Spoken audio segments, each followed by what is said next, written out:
Donald Trump just gave an ultimatum to the Venezuelan president. Either leave your post or face the consequences.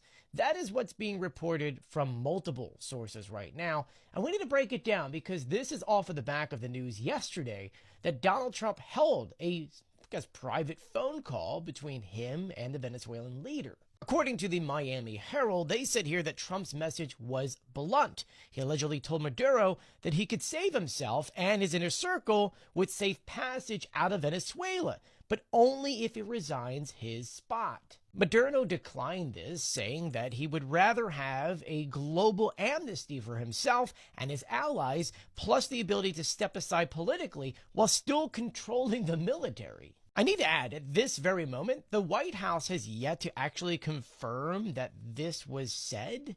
We also haven't heard from Venezuela about this conversation, leading us to believe, how did this conversation even go? We also don't know the end game. Is it that the United States just wants someone in their control, in power, so we can, stop the drugs or get Venezuelan oil? Remember, it was also just yesterday that Maduro accused the United States of trying to come in and seize Venezuelan oil. So my question for you is, what do you think the U.S. is actually trying to accomplish here?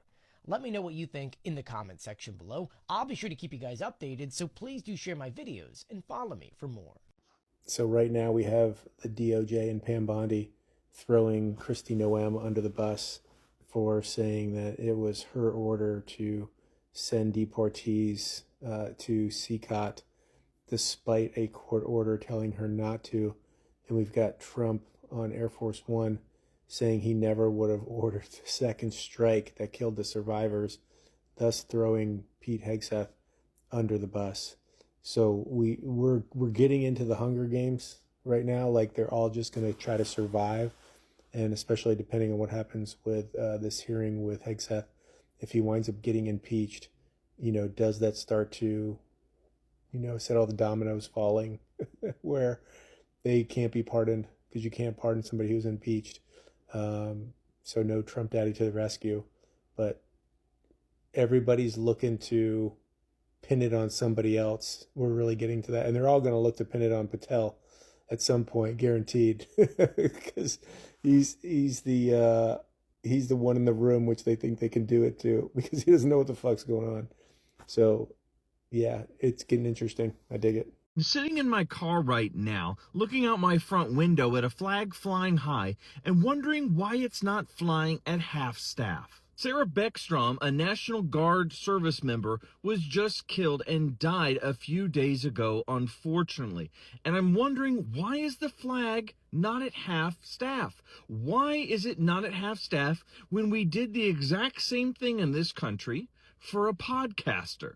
Donald Trump and the Republicans literally ordered this flag to be lowered to half staff for Charlie Kirk, a professional podcaster. They wanted a day named after him, a coin minted after him. They wanted a holiday, a moment of silence, and yet where is this same respect shown by our servicemen and women? The people who die in the line of duty are not shown the same respect. Donald Trump sent that woman to her death. He set her up in D.C. to create a conflict, and he got exactly what he wanted. And I'm just curious, is that why the flag is not at half staff? Because we should just gloss over this and not pay any attention to the man behind the curtain? But when somebody in the military, especially from the party of MAGA, who loves the flag, or patriots, is all military all the time, but can't be bothered when somebody dies in the line of duty, we can't lower the flag to half staff for that person, for that woman who died, but we'll do it for a podcaster? Something doesn't add up. So Trump's economy at work again. I don't know if you guys heard, but a number of auto manufacturers in the United States, including the likes of GM very recently, because of Trump's tariffs, because of Trump's economy, they've had to lay employees off for 2 to 3 weeks, a temporary shutdown in operations because of the economic, financial position that they are in due to raw materials costing too much. it's costing more to run the facility than what they're making. This is all due to Trump. And it's not just the big three themselves that end up shutting. There are suppliers that only service that specific facility that in turn have to shut down for 2 to 3 weeks. Now, these are employees for GM and Ford and you name it that are highly paid because they're unionized. And you're talking about a family with a GM worker losing thousands of dollars. And that's just from the paychecks. That's not even including what they're losing that's not getting vested in their 401k plans with accrual over the years and years that adds up to a big chunk of money they've lost. Okay? Here's the scoop. They asked for this. Unions have broken for Donald Trump and Republicans since 2016. They went from blue to red, an overwhelming majority. They voted for this. They voted for this. They are literally throwing their money away, losing it under Donald Trump. Donald Trump, on the other hand, is spending billions of dollars, literally, golfing and holding events at Mar-a-Lago. Yeah. Okay. That's what they want. So, facing multiple criminal investigations, Donald Trump decides that a good strategy would be to attack the prosecutor's spouse. Let's talk about that, because justice matters. Hey all, Glenn Kirshner here. So, when the evidence against you is strong, is compelling, is overwhelming, when the message hurts you, what does a guy like Donald Trump do? Attack the messenger. Or maybe the messenger's spouse. Here's the new reporting from Salon. Headline: Trump launches Truth Social war on new special counsel's wife. Trump and right-wingers claim special counsel Jack Smith's wife shows he can't be impartial. And that article begins, former President Donald Trump raged online after finding out that the wife of the special counsel, appointed by Attorney General Merrick Garland, is a Democratic donor who was involved in a documentary about former First Lady Michelle Obama. Justice Department career prosecutor Jack Smith was appointed by Garland to oversee investigations into Trump with the apparent goal of shielding the department from accusations of partiality. Katie Shavigny, Smith's wife, was listed as a producer on Becoming, the former First Lady's 2020 documentary. She also donated $2,000 to President Joe Biden's 2020 campaign, according to FEC records. Trump took to Truth Social to rant about Shavigny and Smith, attaching screenshots of her tweets supporting the Democratic Party and accusing the Department of Justice of being biased in their investigation. Quote, "This is just a small amount of information from the wife of the hardline radical left special counsel prosecutor, an acolyte of Eric Holder and Barack Hussein Obama," he, Trump, wrote on Tuesday night. Okay, friends, let's unpack this latest Trump absurdity, this inane accusation that the spouse of a prosecutor can't hold political beliefs or engage in political activity. So Trump alleges that it's amazing how things change when you have incompetent criminals running things. We know that December 19th is the deadline for the Jeffrey Epstein files to be released by the DOJ. We don't know what's going to happen there, but people are abuzz and think this might be the thing to take down Donald Trump and the Trump administration. And it might, it very well could. But there's something else going down that is very dangerous for the Trump administration, maybe devastating for them. We've all been hearing the stories how Pete Hegseth and the military have been bombing boats in international waters in South America because they were stopping drug trafficking, even though there's been no evidence or no verification that that's in fact what these boats were carrying. Democrats have been screaming this is illegal, mainly because, well, this is fucking illegal, and this is a problem. Everything was going okay with the Republicans, though. They were willing to stand by Donald Trump, as they always had, no matter how egregious bullshit he did. They stood with him, up until last week. Then something leaked out about what happened in one of these bombings. Military bombed a boat in the ocean. There were 11 occupants on that boat. 9 of them were killed in the first attack, but 2 survived, clinging on to pieces of the boat. When Pete Hegseth was notified of the situation, he said, "Kill them all. Kill them all." Now that's categorically illegal. Some might call it a war crime, but there is no war. It's certainly, at the very least, murder. This is a problem for Pete Hegseth, our U.S. military, and the President of the United States who initiated all this stuff. Now, where the problem really comes in is Pete Hegseth didn't give the direct order.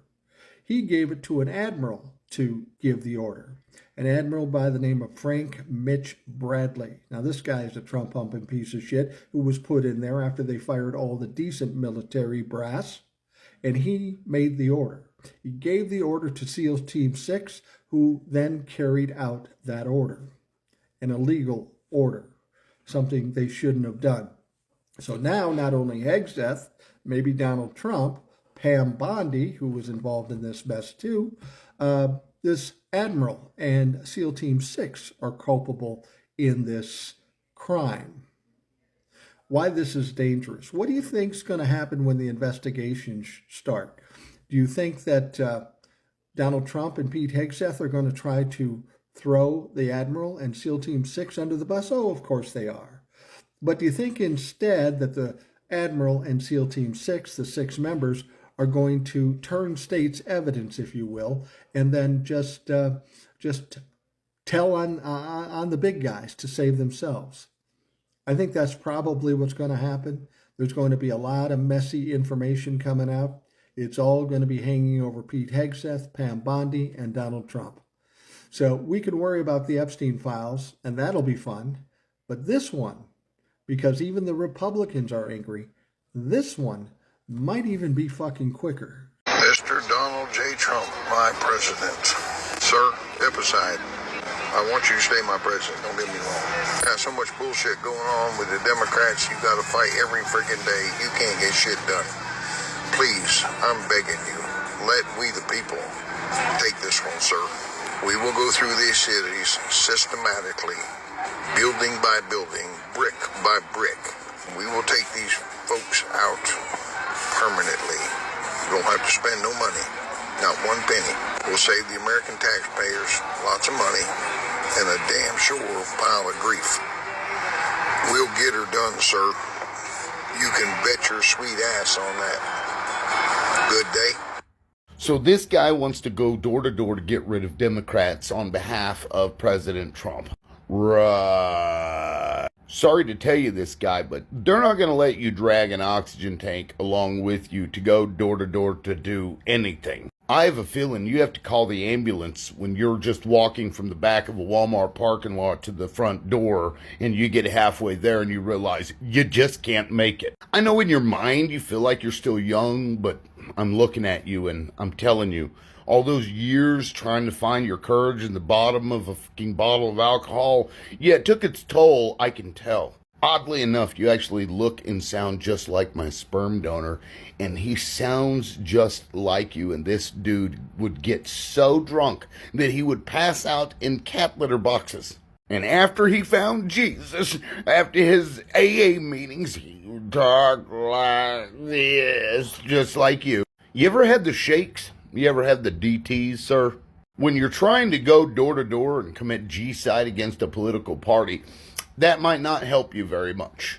Just want to let you know, But don't worry, as a Democrat, I promise, when you collapse halfway to the next door, at your first and second stop, I will come over there and help you back into your wheelchair and make sure that the oxygen mask goes back onto your face. We all know that you're not going to do anything. You're just flapping your gums like you do in a very slow manner because you drink too much throughout your entire life. Just quit. Just stop. It looks stupid. It makes your boomer generation look like the selfish pieces of garbage that we know they are. So just quit. And it is interesting because it was your generation that fucked this country up. And now you want to turn around and act like it was the other party?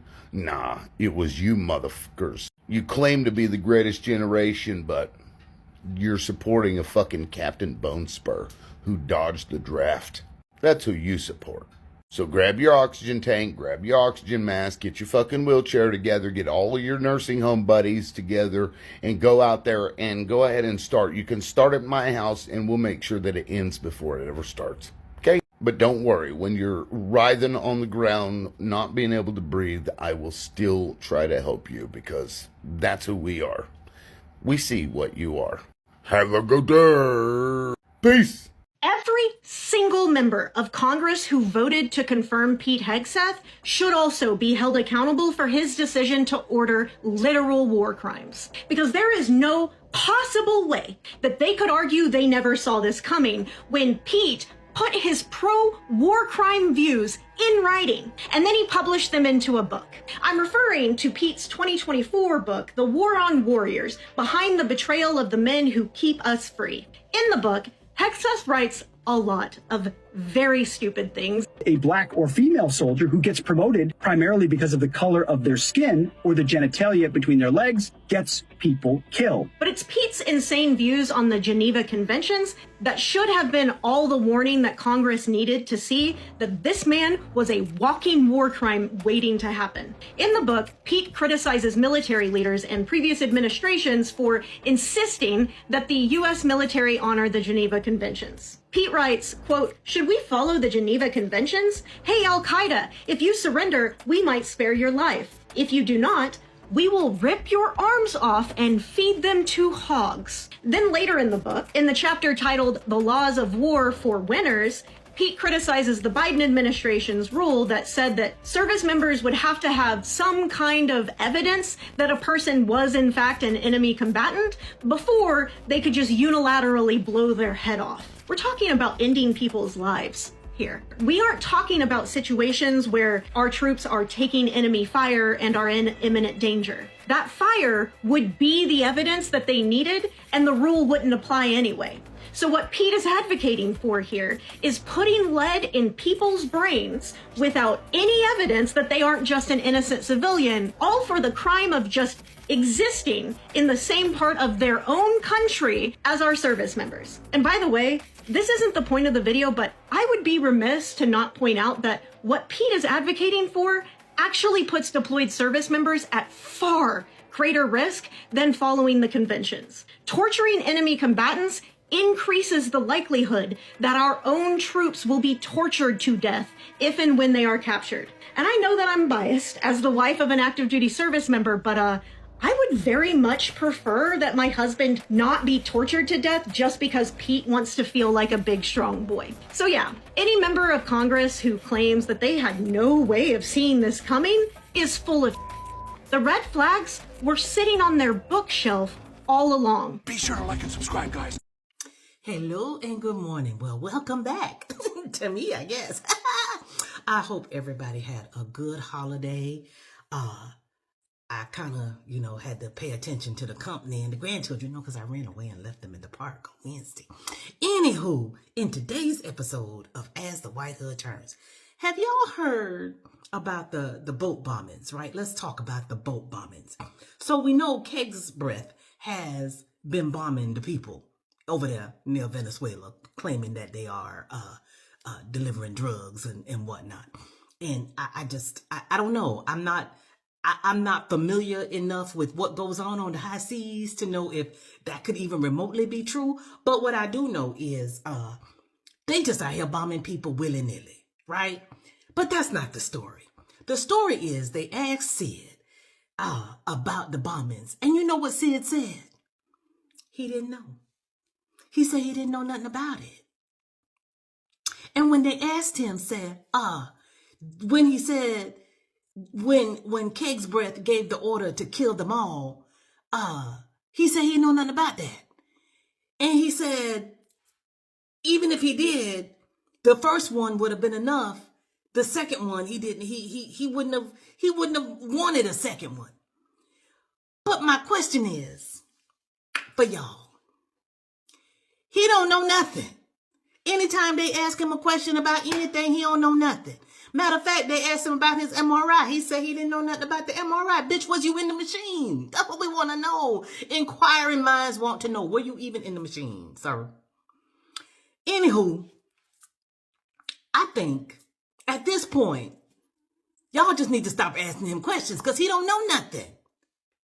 He don't know nothing, ever. So, now, even you got Republicans over here saying that it's murder, what Hegseth is doing. And I love this for him. I do. I feel really bad for them people and their families that have to go through this. They don't even know where their loved ones are. They don't know what happened. You got people over here crying, saying that the lady crying, saying her husband went out to go get the fish, ain't never come back.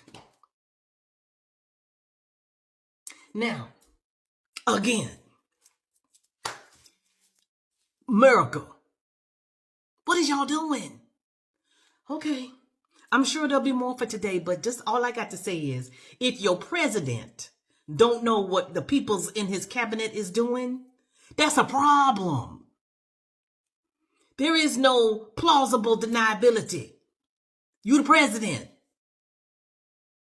You supposed to know shit that the people that work for you is doing. And if you go get an MRI, you should at least know why you in that damn machine. I'm just saying. Anyway, that's all I got for now, but I'm sure I will be back because, you know, y'all know what I'm saying. But again, I hope y'all had a wonderful, wonderful holiday and ate just enough. Okay. Okay, bye. Okay, listen up because this is important. Pete Hegseth is not a war criminal. I understand why a lot of people are saying that, but it is not a helpful way to talk about what's going on. The reason why this is not helpful is because if you call him a war criminal, you are accepting the Trump administration's premise that we are a country at war when we are not. There is no authorized use of military force. Even Trump's own Office of Legal Counsel, the OLC, which is putting out whatever Trump wants, hasn't put anything in writing that justifies this kind of thing. Will Pete Hegseth be a war criminal? Maybe. Because if you've been paying attention to the news, you understand that Pete Hegseth and the Trump administration want to invade Venezuela. If not invade, at least use traditional military force to decapitate their government, which would cause a massive amount of chaos throughout all of Latin America. Let me make it clear for the MAGA morons who might be watching this video, even though there's just a few of you. I'm not saying that Maduro's a good guy. He's not a good guy. He is an authoritarian just like Donald Trump. That's why I don't like him. Maduro engages in extrajudicial killings. Maduro also disappears people. But back to Hegseth. Hegseth ordering a double tap, that is, hitting a target once and then hitting it a second time to ensure that you've eliminated all of the survivors, is illegal, no matter what. Now, in addition to Pete Hegseth, and this is also important, everyone throughout that chain of command who authorized that second strike especially, they also committed murder or engaged in a conspiracy to commit murder. And all of them are subject to the Uniform Code of Military Justice. And that includes any civilians who may be working with special operations or the Navy to facilitate this kind of thing. Remember how just like 2 weeks ago, Donald Trump was calling for a bunch of Democrats who served in the military or in the CIA to be tried for sedition, which he emphasizes the penalty could include execution? Well, they were right. Everyone who serves in the military, from the very top to the very bottom, knows that it is your duty, your legal responsibility to refuse illegal or unlawful orders. Now, I think we all know that we can expect Donald Trump to issue a pardon for everybody up and down the chain.